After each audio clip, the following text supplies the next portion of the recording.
Welcome back to Jacoby Rising. James here. Today's video is Halo 5, or Halo in general, needs innovation, needs to adapt to change in order to stay relevant, in order to stay alive. People like to complain about change. People don't like change. Halo 5, it's too much like Call of Duty, it's too much like Battlefield. Halo 4 is too much like Call of Duty.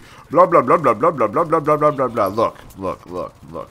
If they released Halo like it was before every time, then it would just be like it was before. Over time, things have to adapt, things have to change. It's really hard to even be original, and if you can succeed at being original, then you are awesome. And just because a game might take an element from another game doesn't mean that it's blatant copying. It just means that it's adapting to change. It means that it's evolving in its own right. So even though Halo 5 has like the clamber and like the slide and like the thruster pack, those could be quote-unquote Call of Duty elements, I'm not sure, but it's taking those elements from wherever they came from, or just wherever they spawned from. Halo's turning it into its own thing, because if you played the beta, which I did, it feels like Halo. 343 managed to nail what Halo feels like to be played, and Halo 5 feels just like Halo, even though there's these new changes to the game, but they have to do those changes for the games to stay relevant. If they just release the same thing over and over and over and over again, why would you even bother making a new game? It's like Far Cry 4. I did not buy Far Cry 4, because Far Cry 4 is identical to Far Cry 3. There might be some minor changes in there, but pretty much it's identical to Far Cry 3.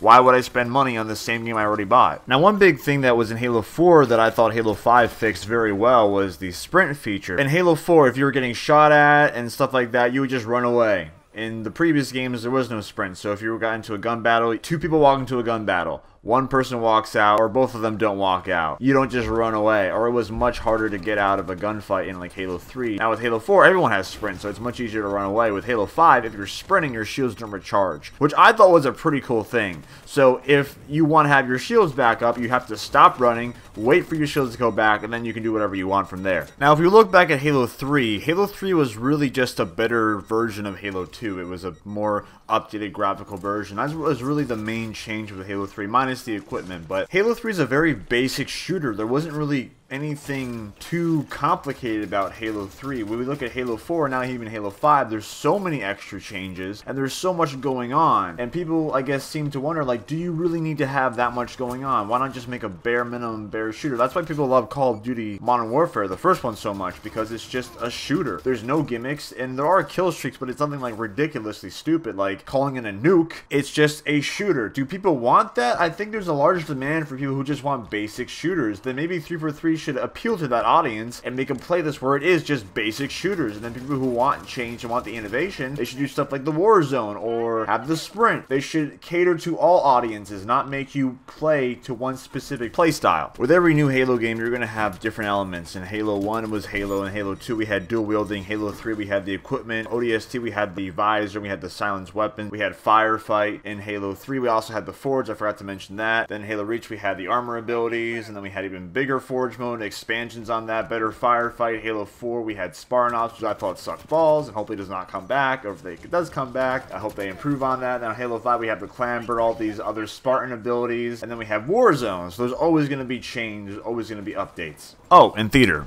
Halo 3 had theater, then Halo 4 had theater, then yeah, I keep forgetting to mention.